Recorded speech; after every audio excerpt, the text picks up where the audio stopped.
Ich gehöre nicht zu denen, die sagen, wenn ihr die AfD verbietet, dann ist das Böse sozusagen draußen. Das ist wieder dieser heillose Moralismus. Deswegen glaube ich nicht, dass man vor der AfD Angst haben muss, sondern man muss Angst davor haben, dass ein großer Teil der Bevölkerung diskriminiert wird, als rechts oder als was auch immer. Ja, wir haben heute einen besonderen Gast, wo wir in die Tiefen und Annalen der Medienlandschaft eintauchen werden. Und zwar, wie er sich auch selber mal bezeichnet hatte, quasi ein Dinosaurier in der Medienlandschaft. Deswegen darf ich das sagen. Ja, er hat beim Bayerischen Rundfunk gearbeitet, beim ZDF, das ZDF-Studio in Bonn geleitet, 10 Jahre lang das Kulturmagazin Aspekte und auch diverse Programme, wie unter anderem die Tagesschau. Ich spreche natürlich von Herrn Dr. Wolfgang Herrles. Herr Herrles, schön, dass Sie dabei sind. Sehr gerne, hallo. Ja, und ich würde sagen, wir starten gleich direkt, weil ich bin mir sicher, wir haben viele spannende Punkte, wo wir mit Ihnen darüber diskutieren können. Sie sind ja jemand, der sehr offen über die aktuellen Geschehnisse spricht, auch bekannt ist für Klartext, wie zum Beispiel auch in Ihrem neuen Buch Gemütlich war es nie. Da werden wir am Schluss vielleicht auch noch mal ein bisschen Zeit haben und dazu kommen.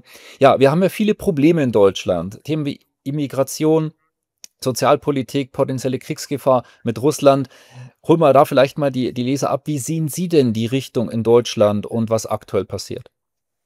Naja, es geht natürlich in jeder Hinsicht bergab, ökonomisch, aber auch was sozusagen die geistige Substanz dieser Republik angeht. Da hat sich doch sehr viel geändert zwischen der alten Bonner Republik, die ich noch mitbekommen habe als Saurier vom Dienst, aber auch gegenüber der Berliner Republik, die groß tut, glaubt, die Welt könne wieder am deutschen Wesen genesen, aber in Wirklichkeit doch so ziemlich alles verkackt, was zu verkacken ist. Es gibt keine Reform der Sozialsysteme. Wir laufen an die Wand. Es wird in dieser neuen Koalition, genauso wie in der davor, werden die wichtigen Reformen einfach nicht in die Hand genommen. Und das hat natürlich nicht nur machtpolitische Gründe, die auch, sondern es sind vor allem ideologische Gründe. Dieses Land ist tief ergriffen von einer, ja, ich will es mal grün, linken, woken Mentalität bezeichnen. Das führt uns in die Irre und das wird das Gegenteil dessen erreichen, was wir eigentlich wollen, nämlich eine Wiedererweckung, eine Belebung, eine Erfrischung der Demokratie. Es wird nicht die Demokratie erfrischt, sondern sie wird reduziert auf das, was erlaubt, auf das, was genehm, auf das, was dem gängigen Konformismus angemessen ist. Mhm. Wie sehen Sie denn persönlich die Ursachen? Ist es einfach eine Inkompetenz oder ich sage mal andersrum. Ich stelle mir mal die Frage, also zum einen, entweder ist es ja eine Inkompetenz, wenn man sieht die Sicherheitssituation zum Beispiel, dass die Gelder verschwendet werden, dass alles nicht funktioniert, Inkompetenz oder eigentlich ist bewusst und Absicht. Also einfach mal die Frage an Sie, wo sehen Sie denn die wirklichen Ursachen dahinter von diesen Ideologien? Naja, da kommt viel zusammen. Also es ist einfach nicht mehr eine Erfahrungsgeneration, die am Ruder ist, wie damals noch in der Bonner Republik. Das waren Leute, die kamen aus dem Krieg, die haben wirklich am eigenen Leib erlebt, was eine Diktatur bedeutet und was Krieg bedeutet. Heute sind es Karrierepolitiker. Daher kommt auch das Erzübel dieser Demokratie, der Konformismus. Das sind ja nur noch Angestellte von ein paar Spitzenpolitikern im Bundestag, nicht mehr ihrem Gewissen unterworfene, freie gewählte Abgeordnete. Das gibt es schon lange nicht mehr. Und das andere ist eben ein Konformismus, der einen noch tieferen Grund hat. Im Grunde haben wir eine Entwicklung der Entpolitisierung. Woher kommt die Entpolitisierung? Es wird nicht mehr über das gestritten, was richtig und falsch ist, sondern es wird alles moralisiert. Und wenn ich moralisiere, dann ist das eine gut und das andere böse. Das eine richtig und das andere falsch. So funktioniert aber Demokratie nicht. Wenn ich sage, mein eigener Standpunkt ist der einzig richtige, nämlich der gute, der wahre, der schöne, dann ist der Diskurs zu Ende, bevor er überhaupt begonnen hat, denn dann ist ja die Gegenmeinung gar nicht zulässig. Und genau in dieser Situation sind wir. Wir dämonisieren den Gegner. Wir erklären ihn zu rechts oder gar zu rechtsradikal, wie etwa in der Corona-Politik, im Energieausstieg aus der Kernenergie. Wer in diesen Punkten Migrationspolitik anderer Meinung war, der wurde nicht einfach als einer mit einer anderen Meinung wahrgenommen, sondern der wurde ausgegrenzt, ja.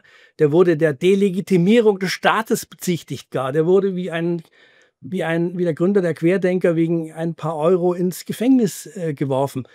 Das hat mit Demokratie nichts zu tun, aber vor allem hat es nichts mit demokratischem Diskurs zu tun. Wir streiten nicht mehr. Wir haben das Streiten verlernt. Wir haben es einer höheren, vermeintlich höheren Moral geopfert.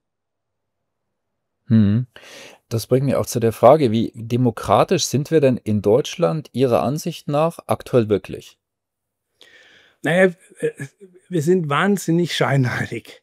Ja, wir zeigen mit dem dicken Finger nach Amerika und sagen, da sitzt der Trump und der ist eigentlich ein Diktator und das Schlimmste ist ein autoritäres Regime. Aber was haben wir selber? Wir haben ein autoritäres Regime. Ja? Es ist noch nicht an einzelne Figuren gebunden, aber an eine Ideologie gebunden. Wir sind ein Gouvernantenstaat. Der Staat macht seine Bürger zu Untertanen, auch zu Sozialuntertanen übrigens, ein Begriff, der von Ludwig Erhard stammt. Also wir werden reguliert. Es wird uns vorgeschrieben, was wir essen sollen, wie wir sprechen dürfen, was wir denken sollen, wie wir heizen sollen, wohin wir fahren sollen, wohin wir nicht fahren sollen. Es ist egal, wo Sie hinschauen, der Bürger ist nicht mehr frei. Und das ist eine Form von Autoritarismus, die nichts mit der Verfassung zu tun hat und nicht mit einzelnen Personen, sondern mit dem, was die Diskurshoheit in diesem Land bestimmt. Und das ist, obwohl sie im Parlament nur, weiß nicht, 36,8% haben zusammen, also die Parteien der Linken, ganz links, SPD und Grünen, aber dieses gute Drittel beansprucht noch immer die Diskurshoheit in diesem Land und die Konservativen, soweit es sie überhaupt noch gibt, passen sich dem schamlos an. Mhm. Ja, was denken Sie, kann sich da der Wind wieder drehen? Wir sehen in den USA ja eine ganz andere Position, seitdem Trump wieder an der Macht ist. Wir haben Milei zum Beispiel in Argentinien. Oder denken Sie, das sieht nicht danach aus, dass es erstmal in der nächsten Zeit besser wird?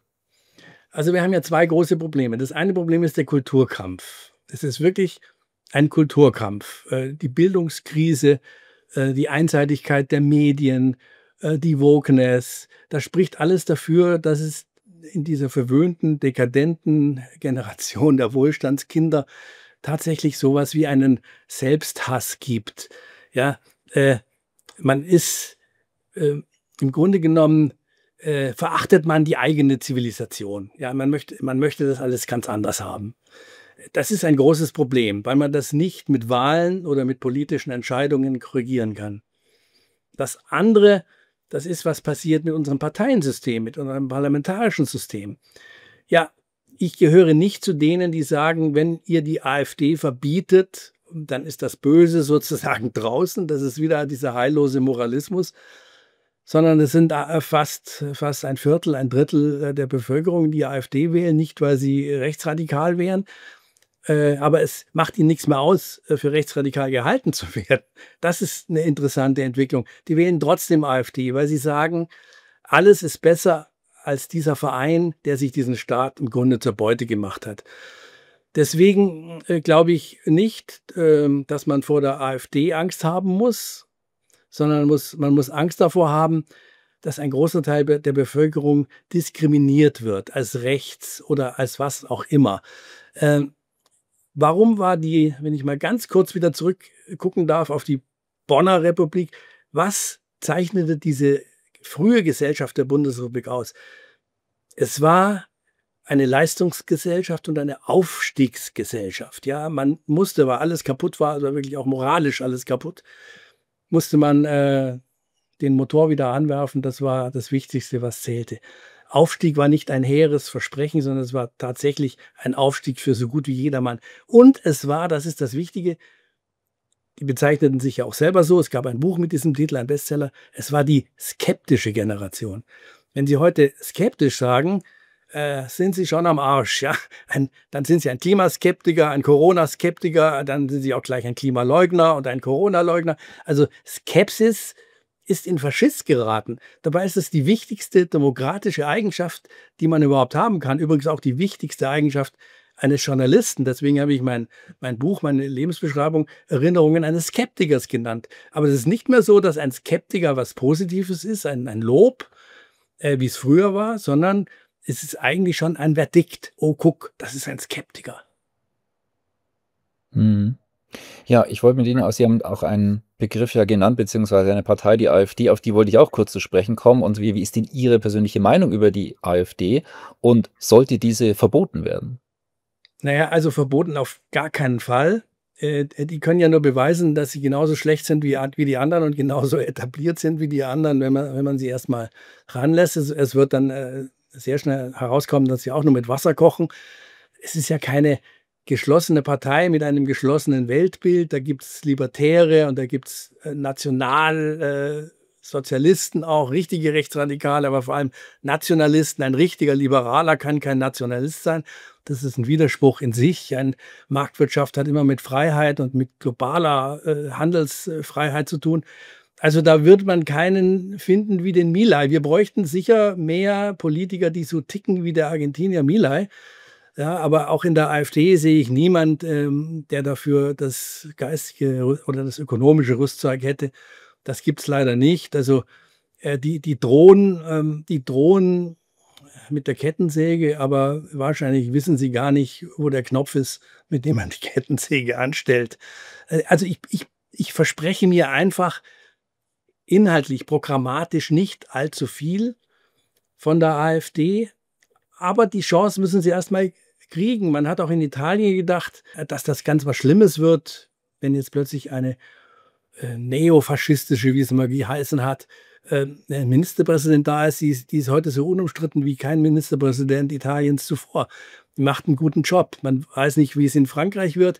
Auch dort wird nach Macron möglicherweise Le Pen oder ihr junger Nachfolger kommen.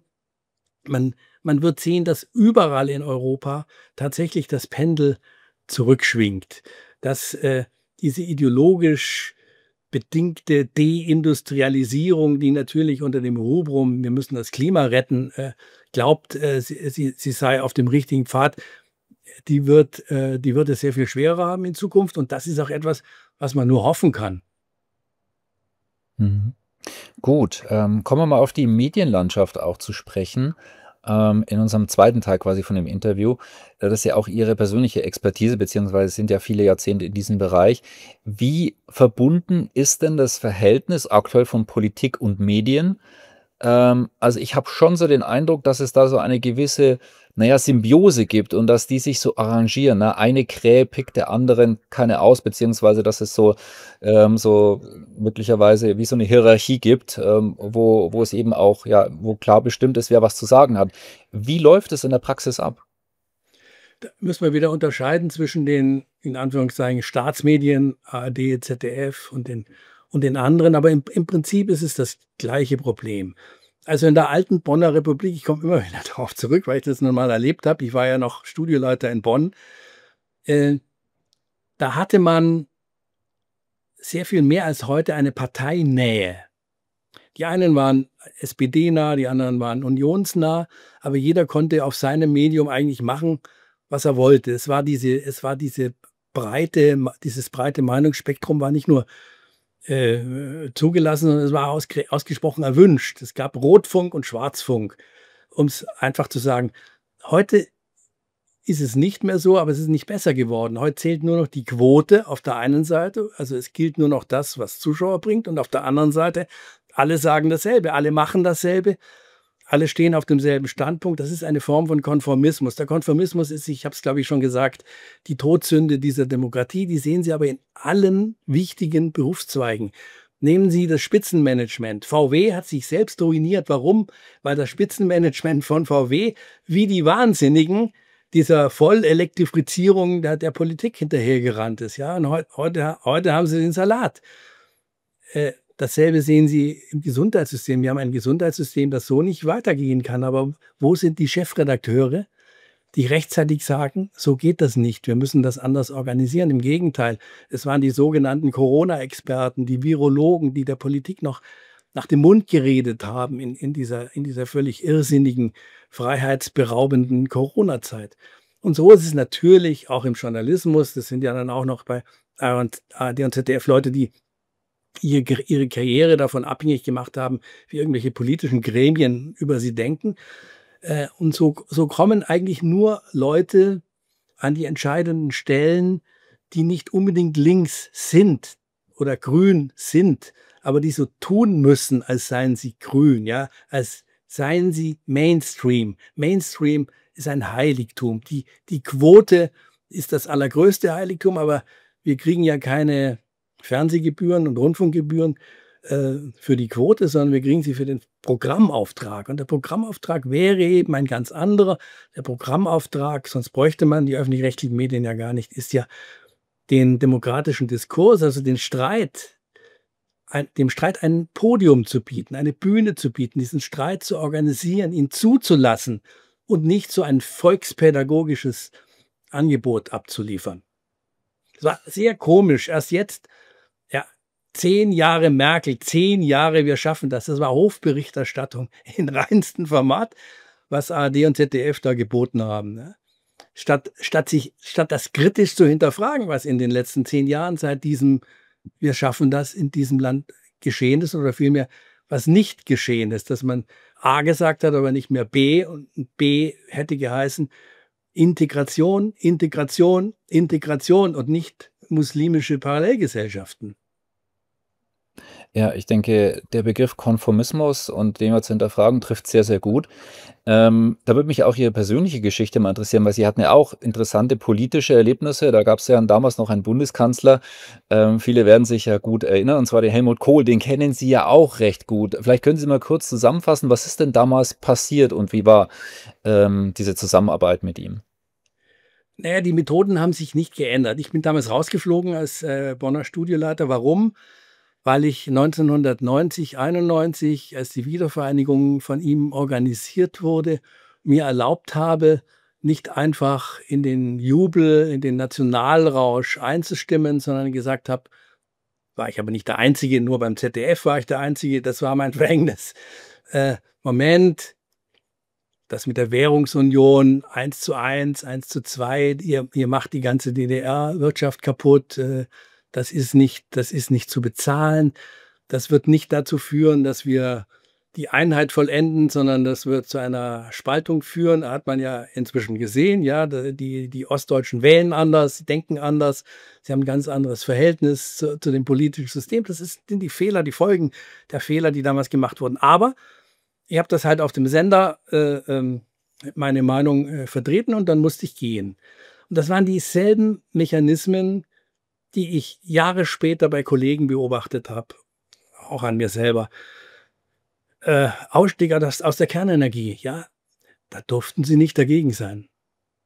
Das war ausgeschlossen. Ich kann mich gut erinnern, ich bin wirklich kein Kernenergie-Experte, aber an dem Sonntag, an dem die Merkel, es war gerade dieser Tsunami in Japan, beschlossen hatte, sie steigt von heute auf morgen aus, suchte Anne Will, das war die große Talkshow in der ARD, jemand flehentlich, der doch die alte, gute Kernenergie verteidigte. Sie fand keinen, außer mich, ich war so blöd, ging dann dahin. Da saßen dann lauter Philosophen, ein Bischof, nur kein Physiker, ja, so war das, Moralisierung, Stichwort. Und dann sagte ich zu dem obersten evangelischen Bischof Huber, der neben mir saß, Herr Bischof, warum verstehen Sie eigentlich so viel von Kernenergie? Weil Sie Bischof sind? Da bekam ich den ersten Shitstorm meines Lebens.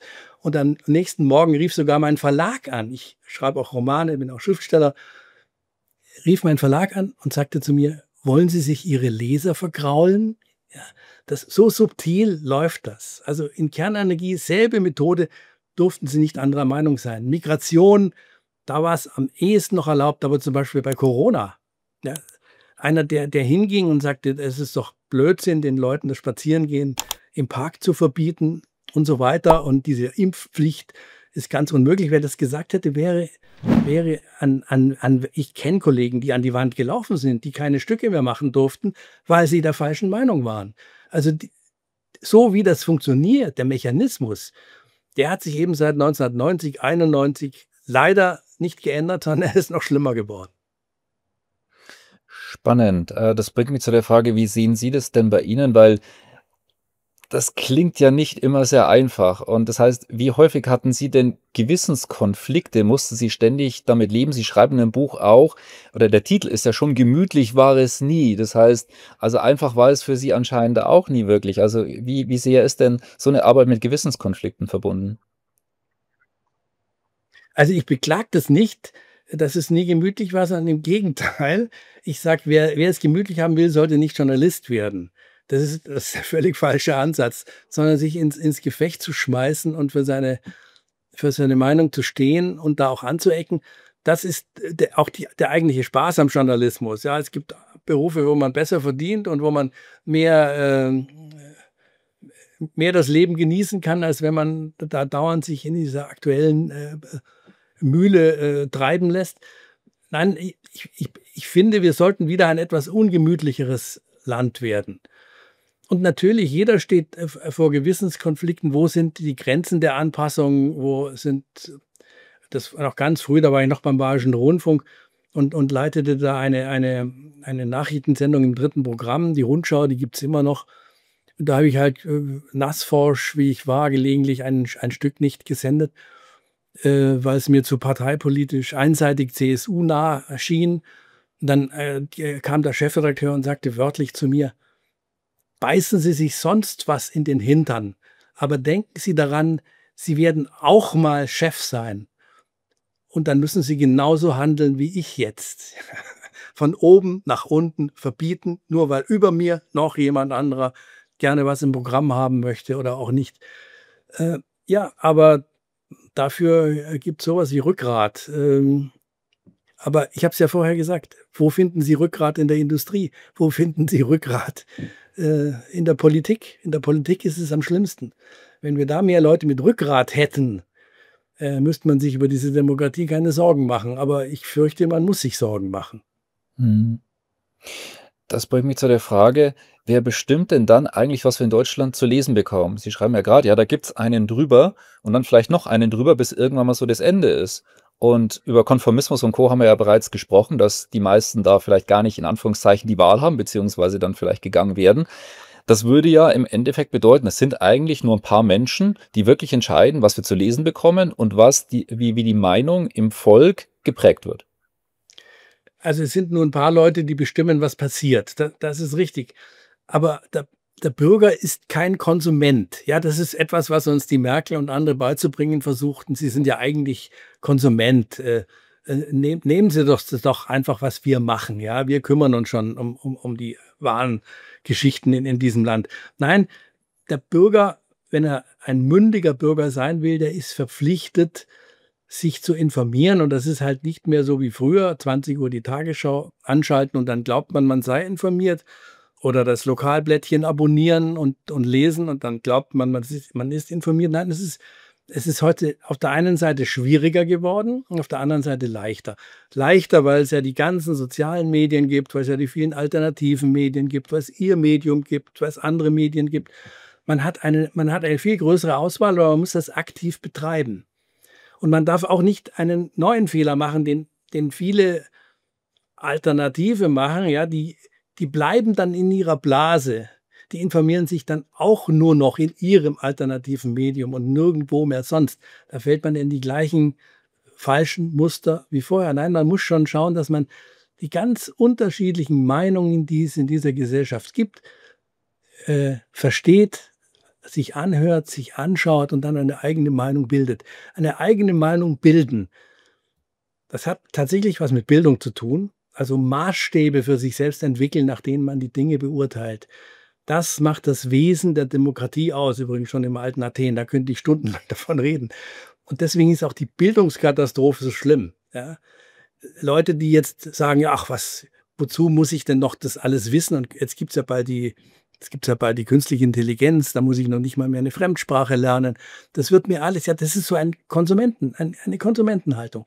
Bildung heißt, es ist anstrengend, Bildung heißt, ich brauche das Handwerkszeug, um die Dinge beurteilen zu können. Das geht leider nicht ohne Anstrengung und diese Anstrengung nannte man früher mal Bildung, aber auch mit der geht's ja bergab. Mhm. Ja, wichtiger denn je, sich eben weiterzubilden. Da gehen wir jetzt auch so am Schluss hin. Was können wir jetzt eigentlich tun? An der Stelle auch, ich habe Ihr Buch schon ein paar Mal erwähnt, also für all diejenigen, die sich hier weiterbilden möchten, auch mit dem Buch. Wir verlinken es unterhalb von dem Video natürlich, also dort gerne dort mit hineinschauen. Da kann man sich natürlich noch weiter vertiefen. Vielleicht auch kurz dazu erwähnt, auch gerne unseren YouTube-Kanal abonnieren, Glockenzeichen. Wir haben jeden Freitag ja neue spannende Tipps und Themen, auch wie dieses Interview hier und auch in die wöchentliche Tippmail von uns reinschauen per E-Mail. Da ist immer alles mit drin und hat alles auf einen Blick, was in unserer bunten Community passiert. Im Übrigen, da würde ich gerne noch anschließen, das, was Sie gesagt haben, weil ich halte es auch sehr, sehr wichtig, eben nicht nur, sagen wir, eine Mediensparte zu lesen, ich nenne es jetzt mal so die Mainstream und die herkömmlichen Medien, sondern eben auch andere Meinungen, alternative Medien. Was steht denn dort eigentlich drin, um da näher hinzukommen, was Wahrheit ist? Und es ist gar nicht so einfach, das zu erfassen, ja, was es eigentlich Ja, wirklich jetzt ist. nicht. Und das bringt mich auch zu dem Schlussthema, was kann man jetzt tun? Und da vielleicht auch mal so die Frage, weil Sie publizieren ja heute auch für Roland Tichy und Julian Reichel, die ja auch zu den alternativen Medien gehören. Wie ist da Ihre Erfahrung? Und wo kann man sich jetzt heute informieren und was würde der Gesellschaft gut tun? Also ich gehe zu Julian Reichelt ins Studio, weil er mich einlädt, ja. Ich gehe eigentlich überall hin, wo ich das Gefühl habe, hier kann ich mit meinen Argumenten Gehör finden. Heißt aber nicht, dass ich an der Tür die Meinung von Julian Reichelt übernehme. Im Gegenteil, der lädt mich vielleicht gerade ein, weil ich in Sachen Donald Trump etwa ganz anderer Ansicht bin als er.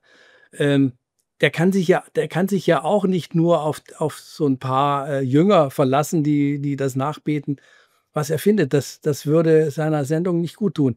So ähnlich ist es beim Tichy. Ich lasse mich da nicht verbiegen. Ich kriege dann, wenn ich die Kommentare nach meinen Artikeln anschaue, jeden Samstag, ihr habt da so eine Kolumne, schreiben da die verbohrten AfD-Anhänger, ich sei ein hoffnungsloser Fall und ich soll es doch lieber sein lassen.